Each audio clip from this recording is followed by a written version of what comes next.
আলাইকুম আরহামতুল্লাহ। সুপ্রিয় দেশবাসী, আপনারা জানেন সংস্কার কমিশনে বিভিন্ন বিষয়ে সংস্কার হচ্ছে, কিন্তু দেশবাসীর জানতে চাওয়া এ পর্যন্ত দেখলাম না যে এমপিরা নির্বাচিত হওয়ার পর তারা যে সংসদ ভবনে যে ন্যাম ভবন আছে, যাদের ঢাকা শহরে বাড়ি আছে তারাও সেই ভবনটা ব্যবহার করে এবং তাদের আত্মীয় স্বজন সেখানে রাখে, এবং এমপি মন্ত্রীদের গাড়িগুলো তাদের আত্মীয় স্বজন ব্যবহার করে।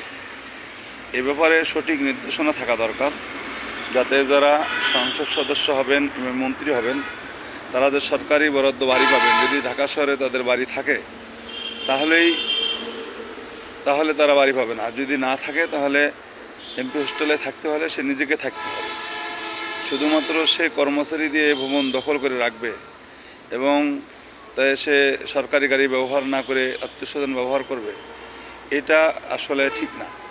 এ ব্যাপারে এমপিরা ঢাকায় থাকলে এবং এলাকায় থাকলে কীরকম সুযোগ সুবিধা পাবে, এ ব্যাপারে একটা নীতিমালা পূরণ করা দরকার বলে আমি মনে করছি। আসসালামু আলাইকুম।